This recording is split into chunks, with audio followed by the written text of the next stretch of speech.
एक गांव में राशिद नाम का एक गरीब लेकिन ईमानदार आदमी रहता था। वह दिन भर रिक्शा चलाकर अपनी पत्नी फातिमा, बेटा अयान और बेटी जारा का पेट पालता था। उसकी जिंदगी मुश्किलों से भरी थी, लेकिन उसका परिवार उसकी ताकत था।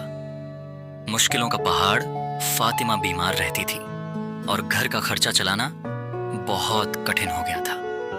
राशिद ने अपने बच्चों को अच्छे कपड़े और खाना देने का वादा किया था। अब्बू, हमारे स्कूल में सब लोग नए कपड़े पहनते हैं और हमें कब नए कपड़े आप दिलवाएंगे?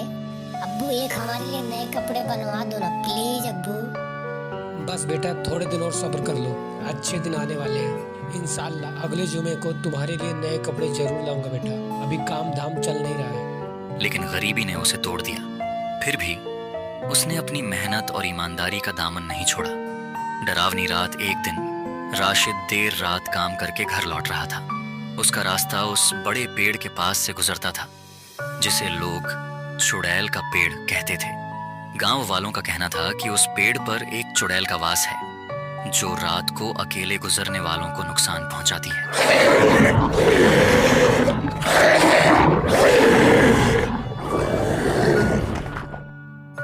उस रात जब राशिद पेड़ के पास पहुंचा तो अचानक उसकी रिक्शा रुक गई। जैसे ही उसने रिक्शा को धक्का देने की कोशिश की, ठंडी हवा चलने लगी और पेड़ से एक डरावनी हंसी गूंजी।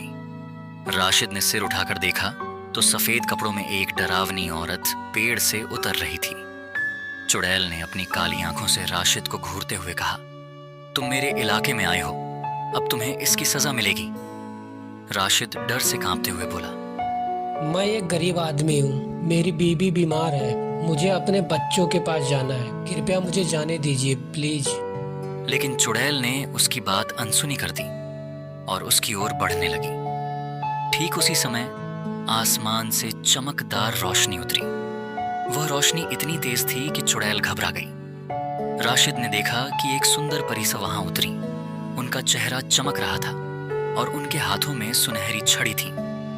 परी ने कहा, राशिद, हम तुम्हारी ईमानदारी और मेहनत से प्रभावित हैं। तुम एक अच्छे इंसान हो और हम तुम्हें इस चुड़ैल से बचाने आए हैं। चुड़ैल गुस्से में चिल्लाई, यह मेरा इलाका है, तुम इसमें दखल नहीं दे सकती।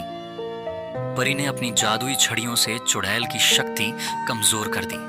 तीसरी परी ने कहा, तुमने सालों तक इस गांव के लोगों को डराया है, अब समय आ गया है कि तुम्हारा यह आतंक खत्म हो। परियों के जादू से चुड़ैल की शक्ति खत्म हो गई। उसने पेड़ से माफी मांगी और वहां से हमेशा के लिए गायब हो गई। परियां अब पेड़ की नई रक्षक बन गईं। राशिद ने परियों को धन्यवाद दिया और कहा, आपने मेरी जिंदगी बचाई, मैं हमेशा आपका आभारी रहूंगा। परियों ने मुस्कुराते हुए कहा, राशिद, तुम्हारी मेहनत और परिवार के प्रति प्यार हमें यहाँ लाया। हम तुम्हें एक वरदान देती हैं, अब तुम्हारे जीवन में कभी गरीबी नहीं आएगी।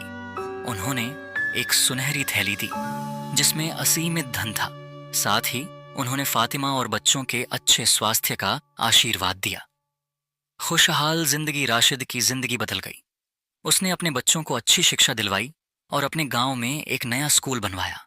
वह हर शुक्रवार उस पेड़ के पास जाकर परियों का धन्यवाद करता था।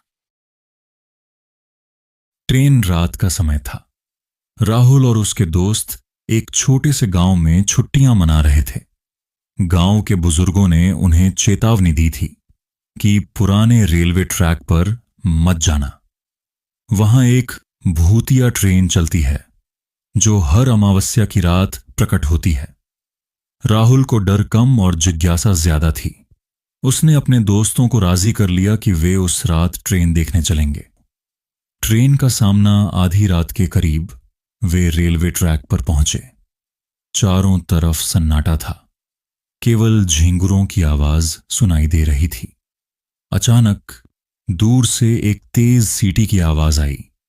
एक धुंधली रोशनी उनके सामने बढ़ने लगी। ट्रेन धीरे धीरे उनके पास आई। ट्रेन के डिब्बे जंग लगे हुए और टूटे फूटे थे। अंदर से लोगों के चीखने की आवाजें आ रही थीं। राहुल और उसके दोस्त डर के मारे पीछे हटने लगे, लेकिन ट्रेन रुक गई। अचानक एक बूढ़ा गार्ड ट्रेन से उतरा और बोला, यह ट्रेन उन लोगों की आत्माओं को ले जाती है जिन्होंने दूसरों को धोखा दिया या नुकसान पहुंचाया। जो लोग ईमानदार होते हैं उन्हें यह ट्रेन कोई नुकसान नहीं पहुंचाती। राहुल और उसके दोस्तों ने अपनी पूरी जिंदगी को याद किया। उनमें से एक, आकाश, रोने लगा। उसने कबूल किया कि उसने अपने छोटे भाई का खिलौना तोड़ दिया था और झूठ बोला था। भाग 4, नैतिकता का संदेश। बूढ़ा गार्ड मुस्कुराया और कहा, सच्चाई और पश्चाताप तुम्हें बचा सकते हैं। अपने गुनाहों को स्वीकार करो और उन्हें सुधारने की कोशिश करो। आकाश ने वादा किया कि वह अपने भाई से माफी मांगेगा। जैसे ही उसने यह कहा, ट्रेन की सारी डरावनी आवाजें शांत हो गईं और ट्रेन गायब हो गई। अंतिम संदेश। राहुल और उसके दोस्त वापस गांव लौट आए और उन्होंने तय किया कि अब वे हमेशा सच बोलेंगे और दूसरों के साथ अच्छा व्यवहार करेंगे। यह कहानी हमें सिखाती है कि सच्चाई और अच्छे कर्म ही जीवन में शांति और सुरक्षा